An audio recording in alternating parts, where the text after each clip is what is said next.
Shalom, jemaat yang terkasih di dalam Kristus. Salam jumpa dalam program Tuhan adalah Gembalaku.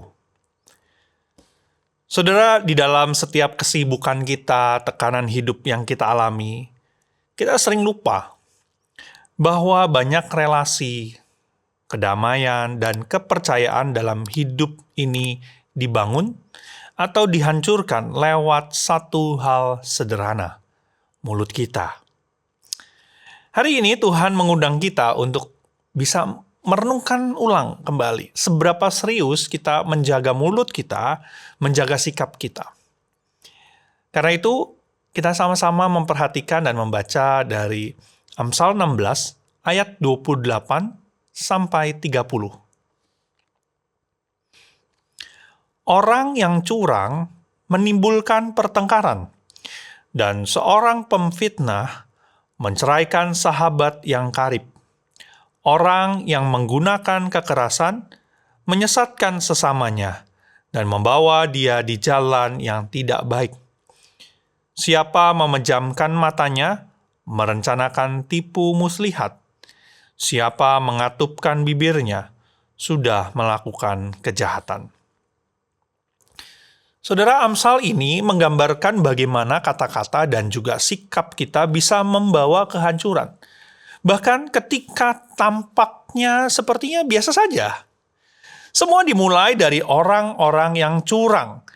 Yang tidak berbicara apa adanya, yang suka memelintir kebenaran.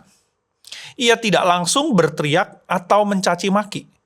Tetapi dengan satu komentar yang dibumbui sedikit kebohongan, dengan satu cerita yang sengaja diceritakan dengan tidak lengkap. Pada akhirnya, pertengkaran bisa meledak. Lalu disebut pula seorang pemfitnah. Orang ini tidak selalu terlihat sebagai orang jahat. Kadang ia tampak peduli, seperti berkata, "Saya cuma ingin kamu tahu.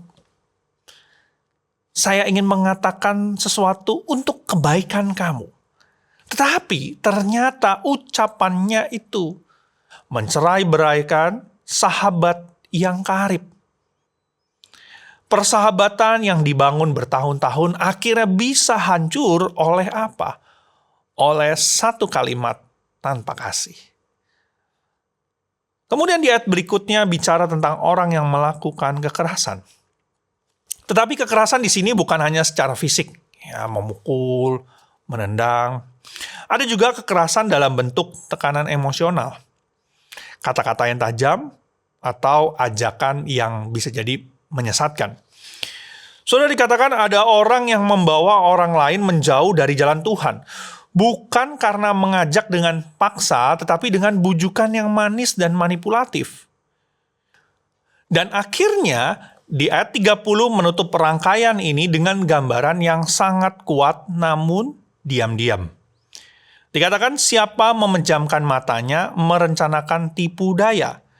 Bayangkan, saudara-saudara, seseorang yang tampaknya tenang, seolah sedang merenung, tapi sebenarnya dia sedang menyusun sebuah rencana yang tidak baik.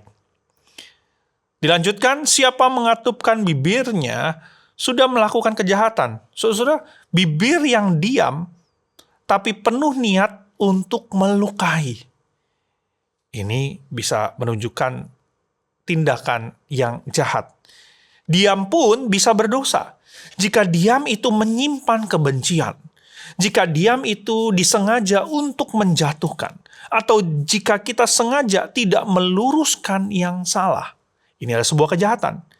Kita tahu apa yang benar, tetapi kita memilih untuk tidak berbicara.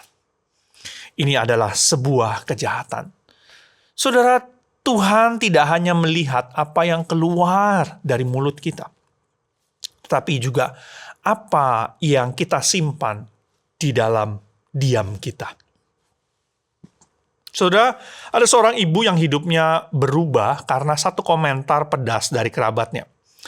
Komentar itu hanya sepintas, tidak disertai teriakan, bahkan dilontarkan dengan senyuman. Tapi karena itu, hatinya retak, dan hubungan keluarga renggang selama bertahun-tahun. Di sisi lain, saya juga pernah bertemu dengan seorang wanita yang tidak banyak berbicara. Tetapi setiap senyumannya, pelukannya, dan kalimat pendeknya seperti, "Saya mendoakan kamu." Terasa menguatkan seperti air sejuk di tengah padang gurun. Kata-kata tidak perlu banyak untuk bisa memberikan dampak. Tetapi apakah dampaknya menyembuhkan atau menyakitkan? Itu yang menjadi pertanyaan. Karena itu, saudara, hari ini, yuk, mari kita menjaga hati dan bibir kita. Jangan sepelekan komentar kecil.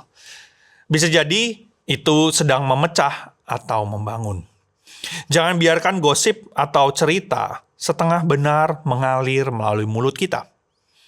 Dan jangan biarkan diam kita menjadi senjata pasif yang merusak hubungan. Jika hari ini Tuhan mengingatkan kita akan seseorang yang mungkin pernah kita lukai lewat perkataan atau lewat sikap kita, jangan tunggu besok untuk meminta maaf. Dan jika kita pernah disakiti, mari kita pilih untuk bisa mengampuni. Karena itu yang Tuhan sudah lakukan untuk setiap kita. Hari ini, mari kita menjadi orang yang memperhatikan bukan hanya apa yang dikatakan, tetapi juga bagaimana dan kenapa kita mengatakannya.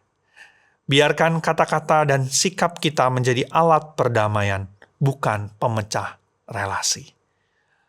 Kiranya Tuhan boleh terus menolong dan memimpin kita. Mari kita bersatu dalam doa. Kembali kami diingatkan untuk bagaimana kami boleh menggunakan mulut kami.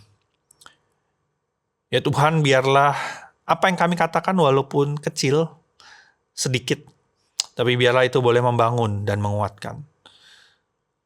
Dan biarlah setiap apa yang kami katakan adalah sebuah kebenaran. Dan kami mengatakan kebenaran itu dengan penuh, tidak setengah-setengah. Bahkan saat kami diam pun, biarlah kami tidak melakukan kejahatan. Kalau kami tahu apa yang benar, tolong kami Tuhan, supaya kami boleh berani mengatakan apa yang benar. Kiranya Tuhan yang menolong kami, memimpin kami sepanjang hari ini. Di dalam nama Tuhan kami, Tuhan Yesus, kami berdoa dan mengucap syukur. Amin. Tuhan Yesus memberkati.